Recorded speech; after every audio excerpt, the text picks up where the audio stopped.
день, уважаемые коллеги, уважаемые гости. Сегодня у нас очередная сессия парламента. На повестке дня 22 вопроса. Приветствую всех, уважаемые коллеги, приветствую также журналистов и присутствующих сегодня всех. На ваш суд, скажем так, выносится проект номер 673. Этот проект был представлен еще нашим коллегой из прошлого созыва Тимуром Лёсиковичем Гулия. К нему много раз, это и разговоры с ним я также знаю, а также и ко мне, если честно, много раз, как, наверное, депутатам от Гагарского района обращались наши граждане, представители этих районов. Но я думаю, эта проблема не только в Гагре, в Пицунде, я уверен, и в Афоне, и в Сухуми, и даже в Ачимчире бывает.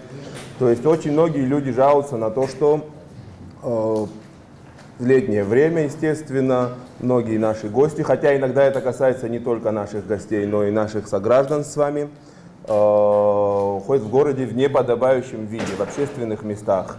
Речь идет прежде всего, конечно, о купальных костюмах, о голом торсе. Очень часто это в обществе воспринимается, практически всегда это воспринимается в качестве неверного поведения, но очень часто радикально. Особенно, когда бывает, что делается замечание, люди отвечают, такое тоже бывает, к сожалению, в том духе, что мы отдыхаем, что мы платим или еще что-то такое. Нередко доходит до серьезных конфликтов, вплоть до драк, потом уже с подключением МВД. На мой взгляд, я абсолютно поддерживаю здесь начинание Тимура Лёсиковича. Нам необходимо как-то эту проблему в нормальное правовое русло вывести. И его предложение состояло в том, чтобы внести изменения в Кодекс об административных правонарушениях для того, чтобы люди, находящиеся в общественных местах, в купальниках, либо с голым торсом, либо в обнаженном виде, несли ответственность, административную прежде всего, естественно. Я хочу сказать, что изначально проект, который был в первом чтении принят еще прошлым созывом, я зачитаю так немного, он звучал так, то есть это статья 171, прим. 1, появление в общественных местах в купальных костюмах или с обнаженным торсом. То есть звучал он так: появление на улицах, на стадионах, в скверах, парках, во всех видах общественного транспорта и других общественных местах, кроме пляжей и мест, отведенных для купания в купальных костюмах, влечет наложение штрафа в размере 5 минимальных размеров оплаты труда. Те же действия, совершенные повторно в течение года после применения мер административного взыскания, влекут наложение штрафа от 10 до 20 минимальных размеров оплаты труда. Мы в комитете очень много это обдумывали, обсуждали, встречались, и мы, честно говоря, пришли к выводу о том, что, во-первых, данный штраф, он совершенно ни на что не повлияет. Чтобы было понятно, 5 минимальных размеров оплаты труда — это всего 300 рублей сегодня, да. То есть мы пошли по иному пути, мы также хотели некоторые термины определить. И по итогу я вам зачитаю, какая именно форма данной статьи была принята. То есть появление в общественных местах в купальных костюмах или в обнаженном виде. Статья звучит так: появление на улицах, на стадионах, скверах, парках, во всех видах общественного транспорта и в других общественных местах, кроме пляжей и мест, отведенных для купания, в купальных костюмах либо в обнаженном виде, влечет наложение штрафа в размере 100 минимальных размеров оплаты труда. Также мы внесли примечание, что для целей настоящей статьи под обнаженным видом понимается полное отсутствие одежды на теле человека, либо отсутствие одежды на его торсе. Учитывая, что мы сделали 100 минимальных размеров оплаты труда, необходимость в том, чтобы как-то дополнительно формулировать повторное нарушение, уже, я думаю, нет такой необходимости, потому что это уже существенный штраф. Это штраф 6 тысяч рублей. Да, это штраф 6 тысяч рублей. Это дальше, если не подействует. Давайте сейчас сфокусируемся на том, что мы предлагаем. Уважаемые коллеги, на комитете мы рассмотрели и проголосовали все единогласно. На мой взгляд, вообще это правильная инициатива. Я вам говорю это прежде всего как не просто как депутат, а как житель курортного города. Это не должно быть моей проблемой, вашей проблемой, чьей-то проблемой. С этим вполне могут справиться сотрудники наших правоохранительных органов, так, чтобы это не выходило за рамки правового поведения. Поэтому, уважаемые коллеги, очень прошу вас поддержать во втором и окончательном чтении. Одно единственное, я хотел бы от себя добавить, что мы готовили этот проект уже некоторое время назад. Мы рассчитывали, что у администрации городов и районов будет время на то, чтобы подготовить свои города и районы к тому, чтобы это не получилось вдруг неожиданно, как снег на голову. Но сейчас я просто хотел бы спросить, Вадим Владимирович, он здесь присутствует как раз, насколько мы можем отсрочить сегодня уже на этой стадии вступление в силу этого закона, то есть хотя бы до 1 августа. Насколько мы можем это сделать? А чем вызвано? Потому что сегодня неожиданно не готовы, города не готовы. Месяц. Иной порядок вступления закона в силу, то согласно правилам юридического оформления вы вводите дополнительную статью, которая оговаривает, например, более поздний срок вступления в силу. Но мы можем сейчас это сделать так, чтобы... Я к тому, Беслан Викторович, что вы поймите, сегодня города не готовы. Владимир Владимирович, спасибо. Я объясню, почему я так говорю. Должны стоять стенды, то есть люди должны быть предупреждены. Я несколько дней назад об этом подумал, что сегодня, понимаете, турист выходит и говорит, мы не знаем, мы не в курсе, вы нам сразу 6 тысяч. То есть, наверное, надо, чтобы города имели возможность, города и районы, на веренных им территориях поставить стенды, предупредить, поставить плакаты повесить с упоминанием статьи, с упоминанием суммы штрафа, для того, чтобы, это не выглядело, жестко по отношению к туристам. 1 августа.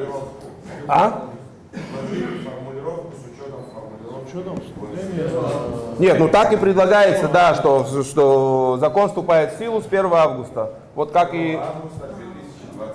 Да, 2023 года, все верно. Я хотел бы попросить, мне кажется, так будет справедливее. Поэтому прошу вас поддержать именно в таком варианте. В международных договорах указана возможность по запросу депутатов парламента, отдельная история, по запросу парламента в целом, получить информацию о готовящемся акте международного характера.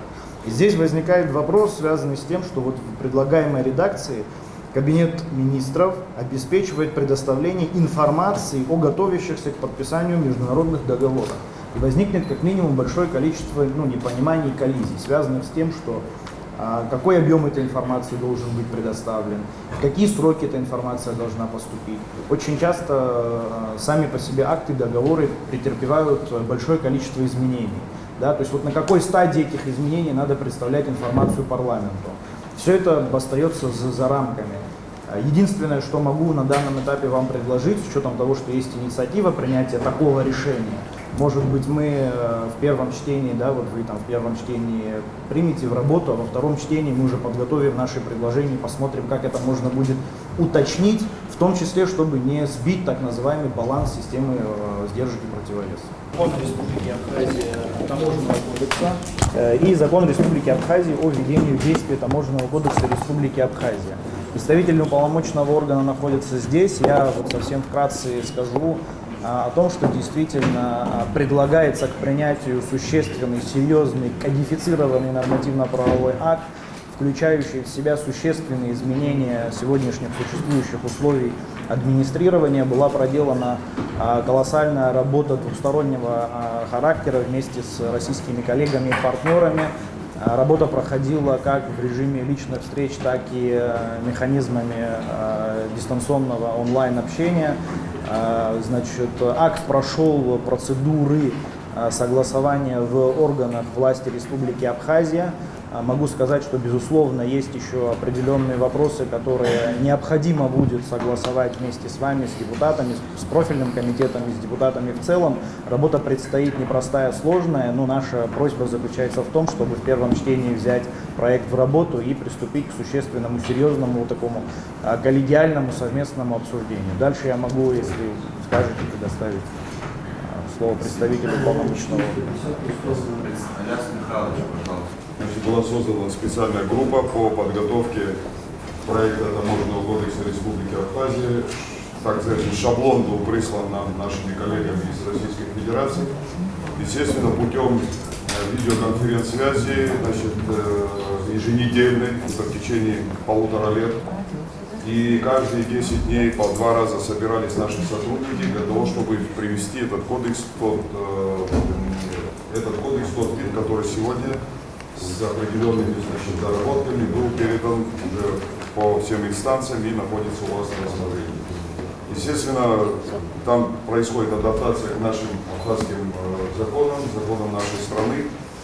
Значит, работа проведена, еще раз говорю, очень большая. Как было отмечено, значит, это в программе гармонизации законодательства, 44-й пункт. Конечно, значит, там сроки были совсем другие, но в связи с тем, что работа была большая, документ объемный, включает в себя 488 статей, до 65 глав и разделены на 10 разделов.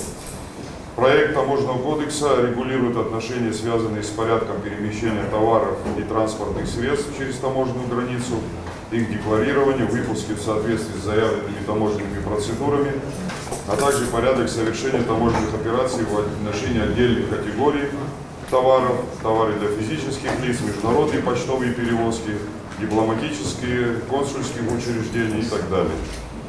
Кроме того, проект Таможенного кодекса определяет структуру таможенных органов, их статус должностных лиц, порядок и сроки уплаты таможенных платежей, специальных пошлин, проведение таможенного контроля после выпуска товаров. Если говорить по структуре самого кодекса, значит, там она разделяется на несколько, значит, 10 разделов.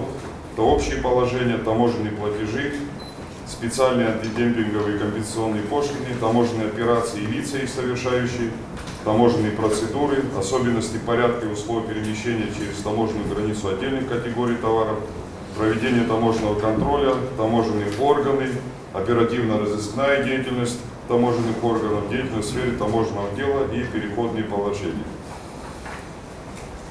Проект Таможенного кодекса существенно расширяет возможности и способы применения таможенных процедур. И принятие данного документа, еще раз говорю, и вы уже сами подтвердили, что это действительно очень объемный документ и впервые в истории нашей страны. Предыдущий документ был в 90-х годах. Значит, я тоже, ваш покорный слуга, принимал участие в его создании, но время идет вперед, время меняется, и поэтому, значит, принятие этого кодекса обеспечит гармонизацию нашего законодательства с правом Евразийского экономического союза, ну, а в части неурегулированной, значит, с законодательством Российской Федерации о таможенном регулировании, создаст правовые предпосылки для дальнейшего развития внешнеэкономической деятельности и повысит, значит,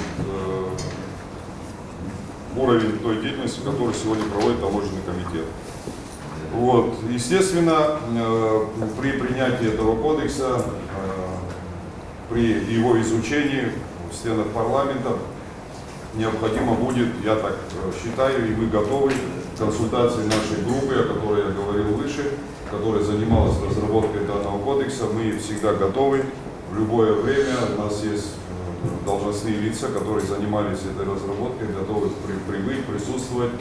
Есть, значит, естественно, это своя специфика, это отдельная, как говорится, структура, да, своя специфика, где есть термины и есть понятия, которые, ну, человеку, который не занимался этими вопросами, могут быть немного непонятны. Поэтому мы всегда готовы. Естественно, при принятии этого кодекса необходимы будут вносить поправки, отмены и изменения в ряд нормативно-правовых актов, начиная с законов Республики Абхазия и заканчивая приказами Государственного таможенного комитета. Таких документов по нашей совместной работе с российскими нашими коллегами получается около 250. То есть это и приказы, это и постановления, некоторые должны будут вноситься изменения, некоторые должны будут полностью отменяться, чем-то дополняться, поэтому это тоже займет определенное время и, ну, это делать нужно будет. Естественно, нужно будет принятие далее уже законов о таможенном тарифе, о валютном регулировании, валютном контроле, о защите прав на объекты интеллектуальной собственности, ну и ряд других, это я говорю о законах, но ряд других подлежат отмене, много постановлений Кабинета министров. Ну, работа. Нет, там есть, ну вот есть постановление о порядке выдачи лицензий на переработку товаров вне таможенной территории. Значит, это постановление должно быть изменено. О порядке предоставления отсрочки уплаты таможенных платежей тоже должно быть изменено. То есть уже в соответствии с тем законом, о котором мы говорим. Вот в целом, значит, такова наша позиция. Мы просим вас, значит, просим парламент принять в первом чтении. И дальше я уже еще раз повторюсь, что мы готовы работать в любое удобное время, когда это нужно, прибыть и, значит, принять участие. Спасибо, Альянс Михайлович.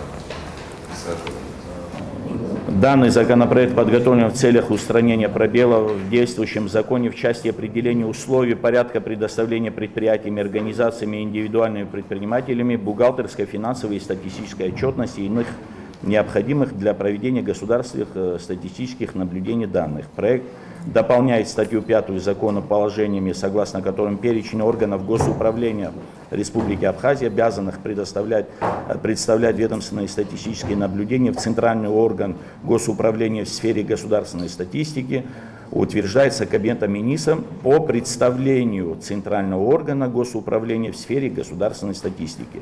Согласно вносимым поправкам, порядок представления статистических наблюдений органов государственного управления республики утверждается Кабинетом министров Абхазии по представлению Центрального органа госуправления в сфере госстатистики. Результаты таких наблюдений подлежат представлению в Центральный орган госуправления в сфере госстатистики в срок не позднее 10 рабочих дней со дня их завершения. Порядок проведения стат-наблюдений филиалами и представительствами иностранных и международных организаций утверждается Кабинетом министров по представлению Центрального государственного органа государственного управления в сфере государственной статистики. Результаты таких наблюдений подлежат представлению Центрального органа госуправления тоже в сфере государственной статистики в срок не позднее 10 рабочих дней. Данный законопроект у нас как бы не секрет, то, что статистические данные у нас разнятся по разным органам госуправления. Есть одни статистические данные, допустим, в том же, да, вот, например, в Министерстве по налогам, есть Минздравие, туризм.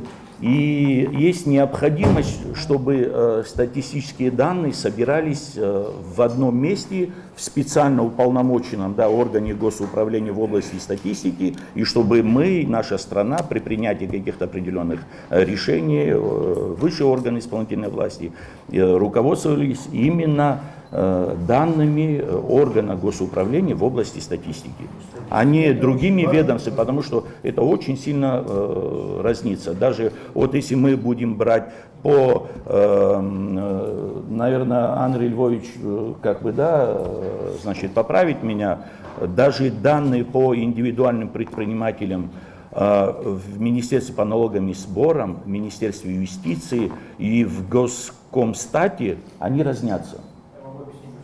Но это не надо просто вот эти вот у нас есть там кто-то работает, кто-то...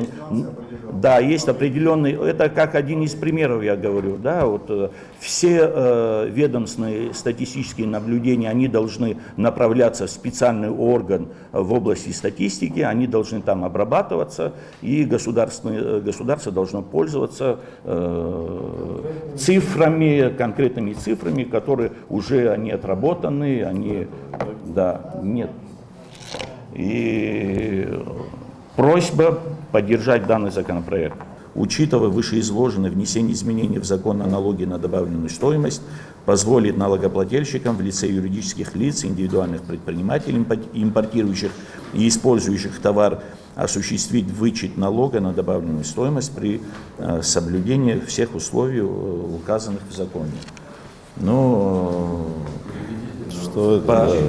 вычет, значит, предусматривается вычет, налоговый вычет. Там чуть ли на 3 года налоговый вычет. Я, как председатель бюджетного комитета, мы бюджет приняли очень напряженный, у нас рекордный дефицит бюджета предусмотрен, да, в нашем действующем законе. Мы рассматривали, обсуждали на нашем комитете. Комитет не рекомендовал принимать, потому что у нас как бы, да, очень серьезные Имеем проблемы возможность смогут выпадения. мы не можем себе, да, вот, такой объем выпадений, значит, предусмотреть вот на ваш. Не знаю, эти суммы не определены и да. И еще одна история. Если мы делаем налоговые вычеты, вот сейчас вот мы сегодня, Резу Платонович, сегодня буквально мы рассматривали и приняли в первом чтении проект таможенного кодекса. Понимаете, вот мы можем сделать отсрочку платежей, а механизм вычетов, да, вот физически потом, как мы да, вернем этот НДС, этих механизмов на сегодняшний день еще не существует. Это надо, да, если подойдет, мы сможем, да, такие послабления сделать нашему бизнесу, на наш взгляд, это должно делаться параллельно с реформированием и усовершенствованием таможенного администрирования. На сегодняшний день и так у нас как бы, да, да. Бюджет этого года это, значит, никак не повлияет. Потому что пока это примется, пока это на этот год он не вступит в силу, оно не повлияет.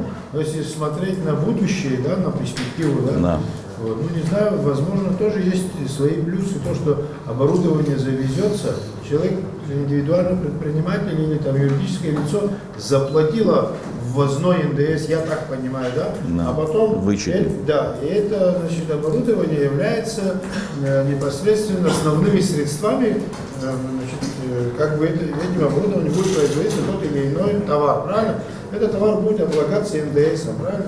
И потом, как я понял, в течение 3 лет то, что было уплачено индивидуальным предпринимателем либо юридическим лицом, или, грубо говоря, на границе ввозной НДС, он будет, ну, значит, компенсироваться этот счет взаимозачета в течение 3 лет.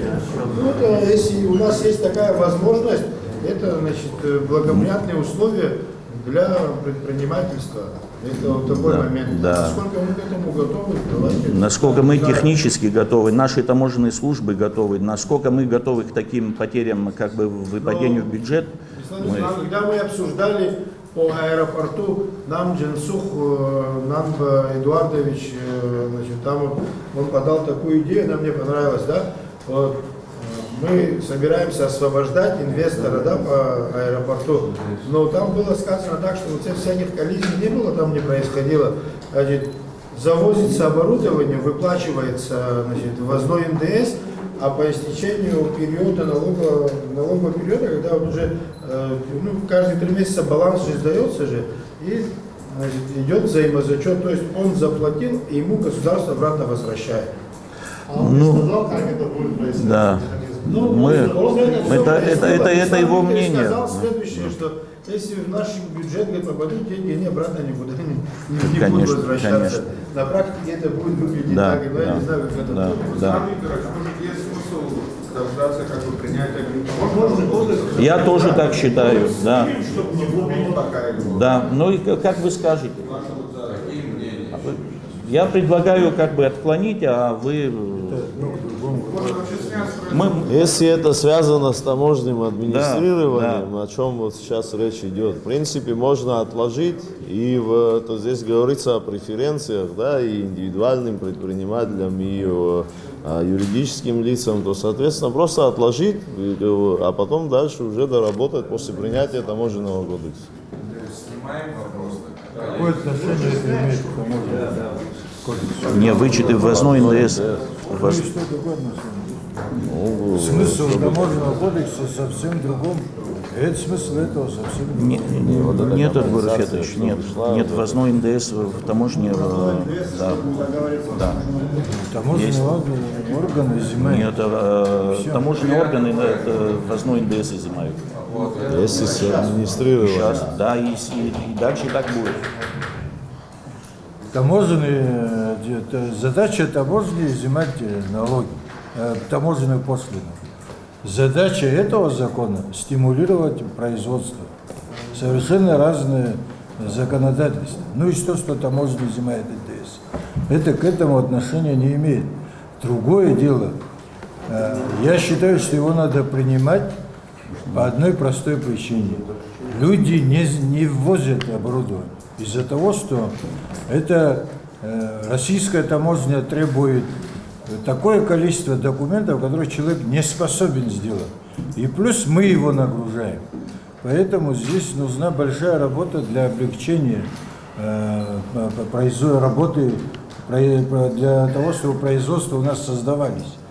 Я недавно с этим сталкивались, ко мне выходили с просьбой завести оборудование для производства воды. Ну, чего это стоило? Это люди 2 месяца стояли на границе, не могли завести на российской стороне. 2 месяца это оборудование там стояло.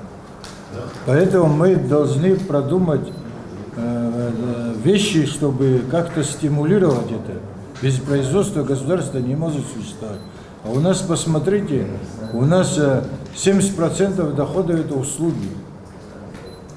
Производства в Абхазии нет, но оно мизерное. Поэтому мы должны делать все, чтобы его стимулировать. И это очень нужный закон. Я не знаю, кто его писал, но очень нужный закон.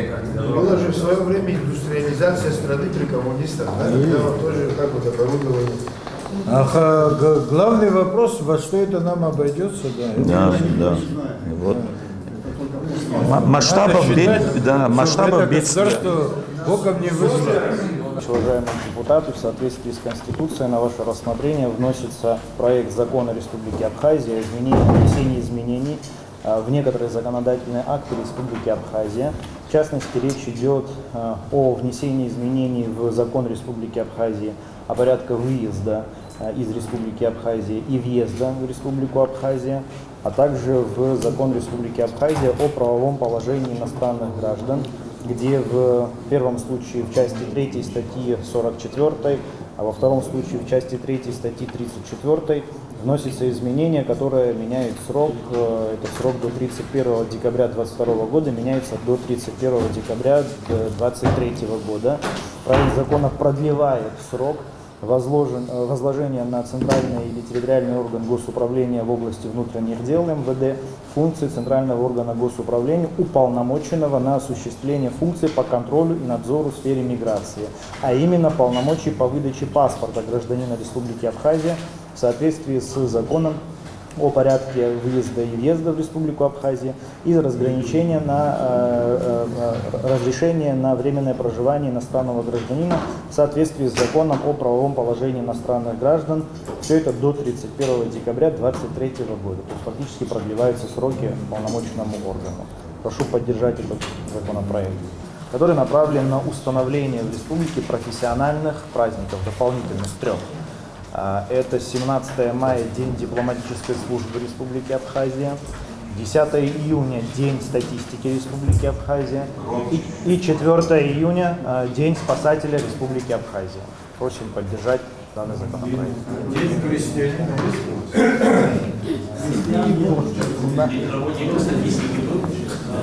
Да.